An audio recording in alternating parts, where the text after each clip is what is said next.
9वां जातक है तेलपत्र जातक।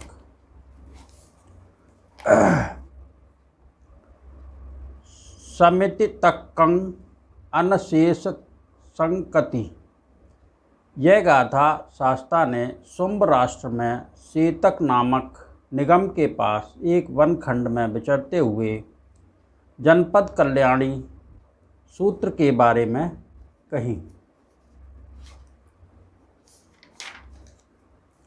वर्तमान कथा। वहाँ उस सूत्र में भगवान ने बिच्छू जैसे जनपद कल्याणी नाम सुनकर जन समूह इकट्ठा हो वह जनपद कल्याणी नृत्य गायन में अति दक्ष हो। जनपद कल्याणी नाचती है, जनपद कल्याणी गाती है, सुनकर और भी प्रसन्न हो। विशाल जनसमूह उमड़ आए। तब एक पुरुष आए तो जीवित रहने की इच्छा वाला, मरने का अनिच्छुक, सुख चाहने वाला, दुख न चाहने वाला उस पुरुष से इस प्रकार कहें, हे पुरुष, यह तेल का लबालब भरा हुआ पात्र है।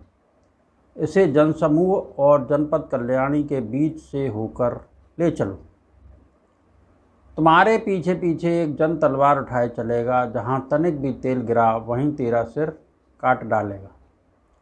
तो बिच्छुओं, क्या समझते हुआ पुरुष उस तेल के पात्र को असावधानी से प्रमादपूर्वक ले चलेगा? नहीं बनते। बिच्छुओं, यह मैंने अर्थ समझाने के लिए उपमा दी है। इसका अर्थ यह है कि तेल से लबालब भरा हुआ पात्र बिच्छुओं कायानुस्मृति का दूसरा नाम है। इसलिए बिच्छुओं, यही सीखना चाहिए कि हमारी कायानुस्मृति की भावना भली भांति बढ़ेगी।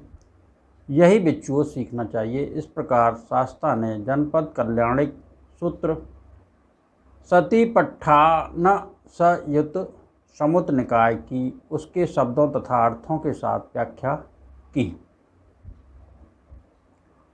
जनपद कल्याणी का अर्थ जनपद भर में कल्याणी उत्तम 6 शरीर दोषों से युक्त और 5 उत्तम बातों से युक्त।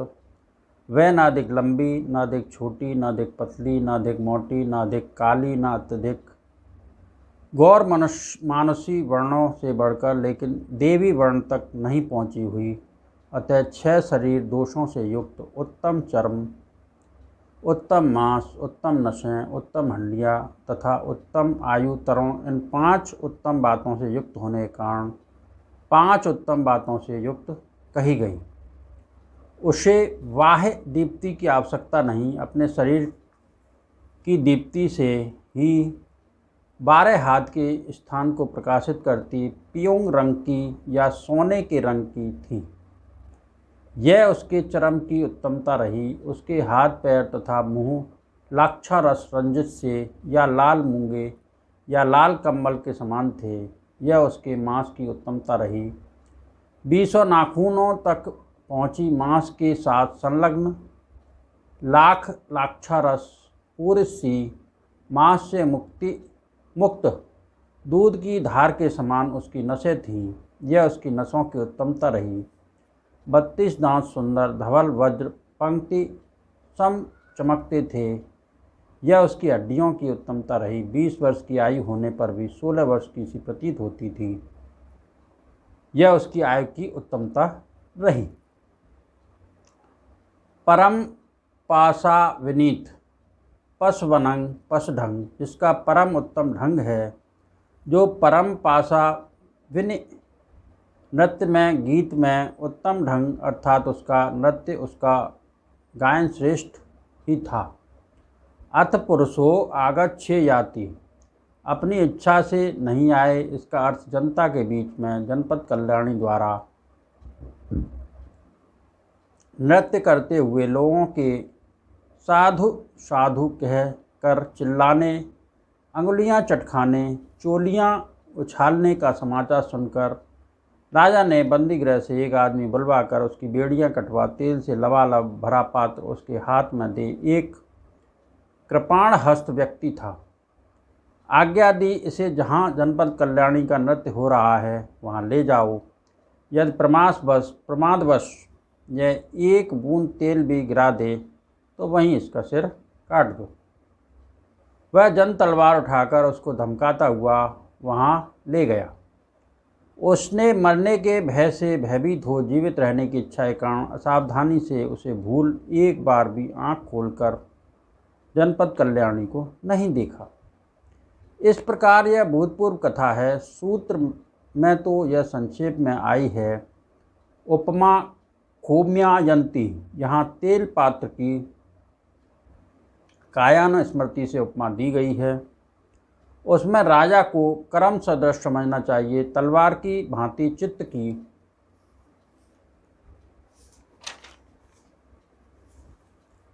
कलुषता तलवार उठाए आदमी की तरह मार, तेल पात्र हाथ में लिए हुए व्यक्ति की भांति कायन स्मृति की भावना करने वाली विपश्यना अंतर्दृष्टि भावना में रत योगाभ्यासी।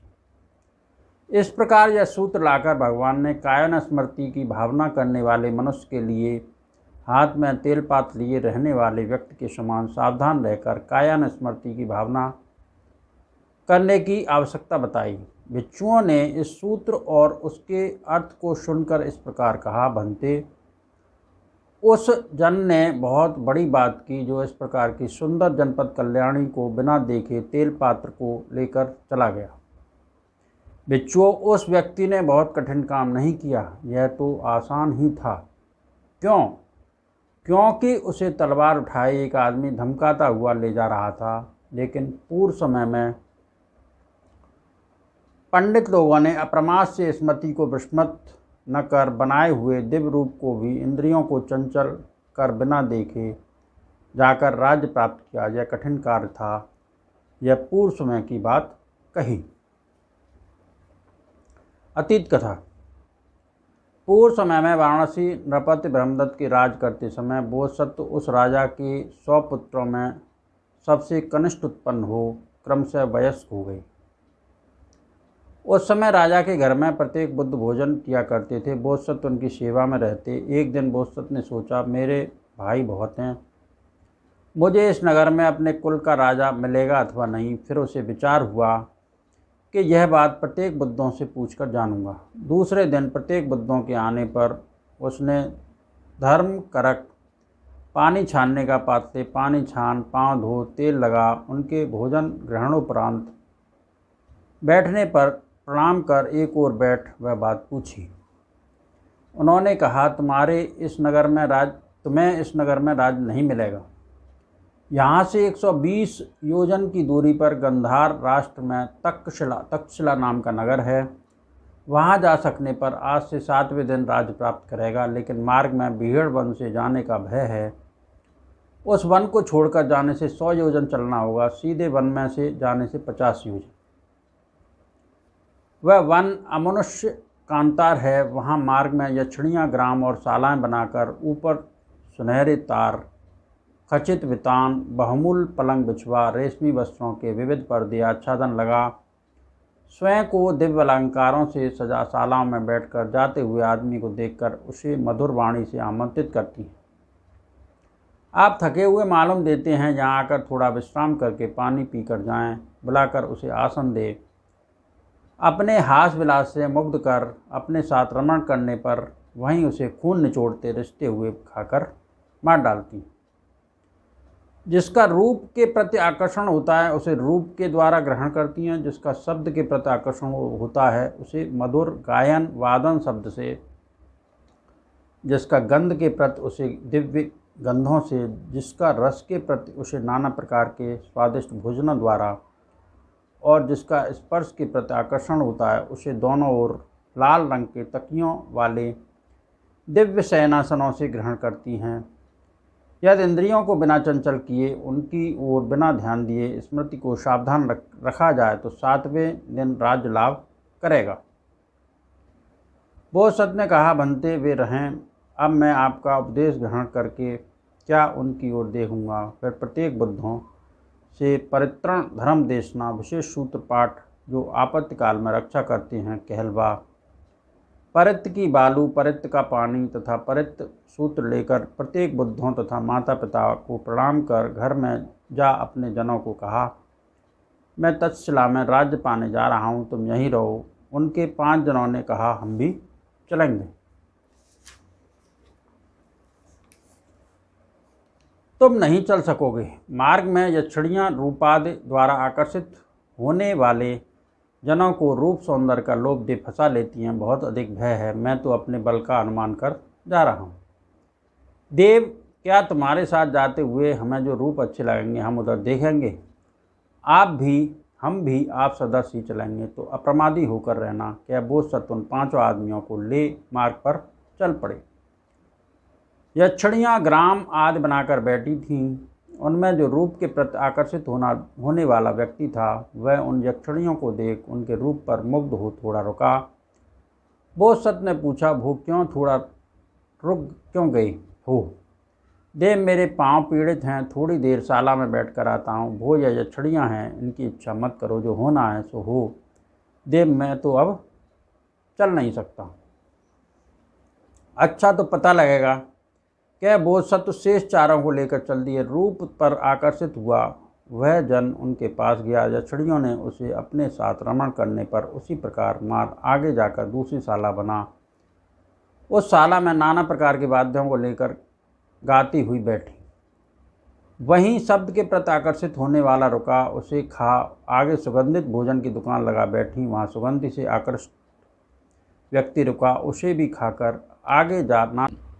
पात्र भर भोजन की दुकान लगाकर बैठी। वहाँ रस के प्रति आकर्षित होने वाला रुका, उसे भी खाकर आगे जा दिव्य पलंग बिछाकर बैठी।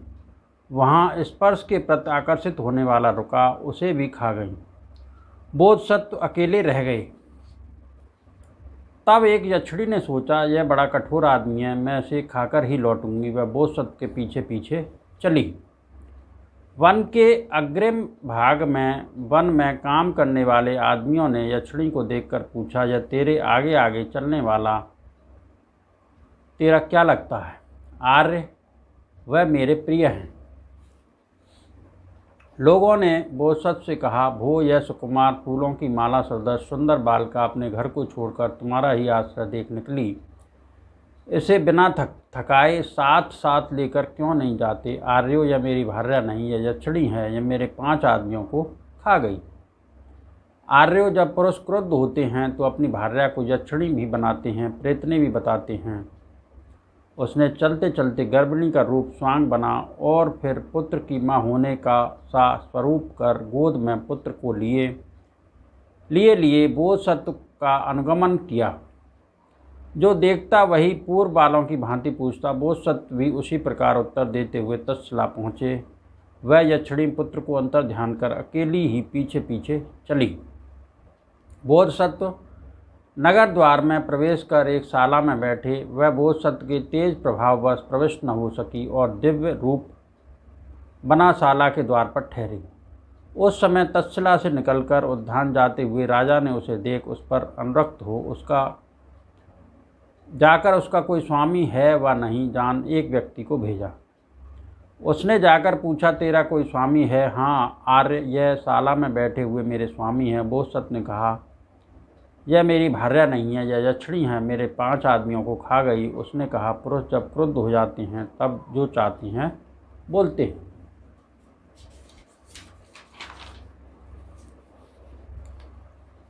राजपुरुष ने दोनों की बात राजा से निवेदन की। राजा ने, जिसका कोई स्वामी नहीं वह वस्तु राजा की होती है, क्या यक्षिणी को बुलवा उसे एक हाथी की पीठ पर आरूढ़ कर नगर की प्रदक्षिणा कर महल में जा पटरानी बनाया। साय स्नान और सुगंधित लेपों के अनंतर भोजन कर राजा सुंदर पलंग पर लेटा। वह यक्षिणी भी अपने अनुकूल आहार ग्रहण कर सजकर राजा के साथ पलंग पर लेटी। लेकिन राजा जब रत सुख अनुभव करने लगा तो वह एक ओर पलटकर रोने लगी। राजा ने पूछा, भद्रे रोती क्यों हैं? देव, तुम मुझे रास्ते में देखकर ले आए। तुम्हारे घर में बहुत स्त्रियां हैं, वे सपत्नीक स्त्रियां जब बात चलने पर मुझसे कहेंगी, तेरे माता, तेरे पिता, तेरे गोत्र व जाति को कौन जानता है? तू तो मार्ग में देखकर ले आई हुई है। मैं शीश पकड़कर दबा दी गई सदृश लज्जित हो जाऊंगी। यदि तुम मुझे सारे राष्ट्र का ऐश्वर्य और शासन दे दो तो कोई मेरे चित्त को दुखी करके ऐसी बात न कह सकेगा। भद्रे, सारे राष्ट्र के निवासियों पर मेरा कुछ अधिकार नहीं, मैं उनका स्वामी नहीं। हाँ, राजाज्ञा के विरुद्ध जो अकर्णी है कोई ऐसा काम करते हैं उन्हीं का मैं स्वामी हूँ, इसलिए मैं तुम्हें सारे राष्ट्र का ऐश्वर्य और शासन नहीं दे सकता। अच्छा देव, यदि राष्ट्र अथवा नगर का शासन मुझे नहीं सौंप सकते तो घर के अंतर्वर्तनी, घर के अंदर रहने वाले मेरे वश में रहें, ऐसी आज्ञा दें। उसके दिव्य स्पर्श सुख में बंधे हुए उसके वचन को अस्वीकार करने में असमर्थ भद्रे, अच्छा मैं घर के अंदर रहने वालों को अधीन करता हूँ, तू उन पर शासन कर, राजा ने कहा। वह अच्छा कह राजा के सो जाने पर यक्ष नगर जाकर वहाँ से यक्षों को बुलाकर ला, अपने राजा को मार, हड्डी मात्र शेष छोड़ सब नसें, चरम मांस तथा रक्त खा गई। शेष यक्षों ने प्रधान द्वार के अंदर जितने भी थे, मुर्गे और कुत्ते तक, सबको खाकर हड्डियां ही हड्डियां शेष छोड़ी। दूसरे दिन लोगों ने द्वार बंद देख कुल्हाड़ियों से द्वार को तोड़ अंदर घुसकर सारे घर को हड्डियों से भरा हुआ देखकर वह व्यक्ति ठीक कहता था, यह मेरी भर्र नहीं, यह यक्षिणी है। राजा ने बिना कुछ जाने ही उसे घर में रख अपनी भर्र बना लिया। वह यक्षों को बुलाकर सबको खाकर चली गई होगी। बोधसत्व ने उस दिन उस शाला में परित बालका सिर पर रख परित सूत्र से अपने आप को घेर कृपाण लिए खड़े ही खड़े सूर्योदय कर दिया। जनवर्ग ने सारे राजमहल को शुद्ध कर गोबर से लीप और उसके ऊपर सुगंधित लेप के पश्चात फूल बिखेर, पुष्प मालाएं लटका, धूप बत्ती जला, नई मालाएं बांध सलाह की। वो जिस आदमी ने दिव्य रूप धारण करके पीछे पीछे आती हुई यक्षिणी की ओर इंद्रियों को चंचल कर देखा तक नहीं, वह बहुत ही महान धृतिमान तथा ज्ञानवान प्राणी है। उस जैसे आदमी के राजा बनने पर सारा राष्ट्र सुखी होगा। उसे राजा बनाएं। तब सब अमात्यों तथा नगरवासियों ने एक मत होकर बोधसत्व के पास जा, देव आप इस राज्य को संभालें। फिर उन्हें नगर में ले जा रत्नों के ढेर में बिठा रत्नों से विभूषित कर अभिषेक कर तक्षशिला का राजा बनाया। वह 4 अगति गामी कर्मों को छोड़ 10 राज धर्मों के विरुद्ध आचरण न कर धर्मानुसार राज करता हुआ दाना पुण्य कर्म कर कर्मानुसार परलोक सिधारा। शास्त्रा ने यह पूर्व जन्म की कथा के अब संबद्ध होने पर यह गाथा कही।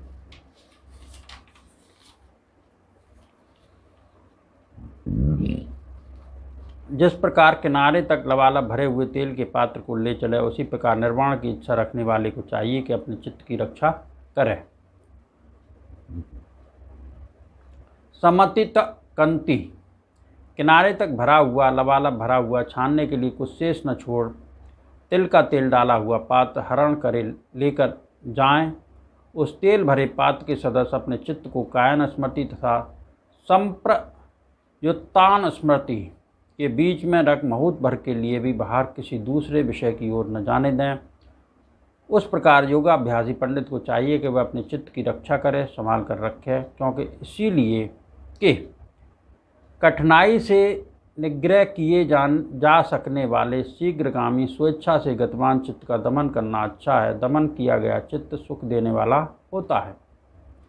इसलिए बुद्धिमान मनुष्य दुष्करता से दिखाई देने वाले अत्यंत निपुण इच्छानुसार गमनशील चित्त की रक्षा करे। संभाल कर रखा गया चित्त सुख देने वाला होता है। यही जो दूरगामी अकेले विचरने वाले निराकार गुह्यास है चित्त का संयम करेंगे, वे ही मार के बंधन से मुक्त होंगे। लेकिन दूसरे, जिसका चित्त स्थिर नहीं, जो सद्धर्म को जानता नहीं, जिसका चित्त प्रसन्न नहीं, वह कभी प्रज्ञावान नहीं हो सकता।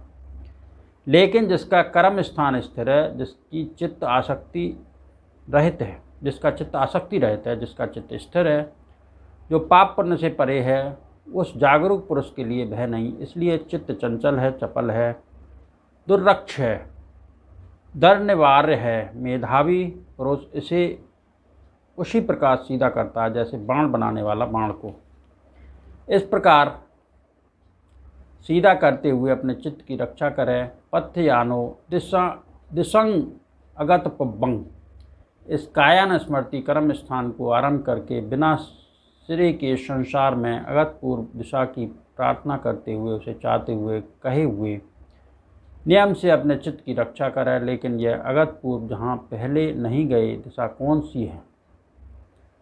माता पिता पूर्व दिशाएं, आचार्य दक्षिण दिशा, पुत्र स्त्री पश्चिम हैं, मित्र अमात्य उत्तर दिशा, दास कर्मकार नीचे की दिशा, श्रमण ब्राह्मण ऊपर की दिशा, संपन्न गृहस्थ अपने कुल में इन दिशाओं को नमस्कार करें। यहाँ तो पुत्र स्त्री आदि दिशाएं कही गई हैं। 4 दिशाएं, 4 अन्य दिशाएं ऊपर और नीचे, इस प्रकार यह 10 दिशाएं हैं। वह 6 दांतों वाला नागराज जिसे स्वप्न में देखा किस दिशा में रहता है? यहाँ पूर्व आदि दिशाओं को दिशा कहा गया है। भोजन और वस्त्र देने वाले, निमंत्रण देने वाले गृहस्थ को भी दिशा कहती हैं, लेकिन हे श्वेत केतु, वही दिशा परम है जिसे प्राप्त कर दुखी सुखी हो जाती हैं। यहाँ निर्वाण को दिशा कहा गया है। यहाँ भी निर्वाण से तात्पर्य है वह क्षय तथा विराग में दिखाई देती है। दिश्यति इसीलिए दिशा कहा गया है। इस बिना सिरे के संसार में कोई मूर्ख पृथक जन स्वप्न में भी कभी उधर नहीं गया, इसलिए अगत पूर्व दिशा कहा गया है। उसकी इच्छा करने वाले को कायानुस्मृति का अभ्यास करना चाहिए। इस प्रकार शास्त्रा ने अपने उपदेश को निर्वाण पर समाप्त कर जातक का सारांश उपस्थित किया। उस समय की राज परिषद अब की बुद्ध परिषद थी। राज्य प्राप्त राजकुमार तो मैं ही था। तेलपत्र जातक इन सत्य वचनों से सबका भला हो, सबका मंगल हो, सबका कल्याण हो। संसार के सारे प्राणी सुखी रहें, सुखी रहें, सुखी रहें।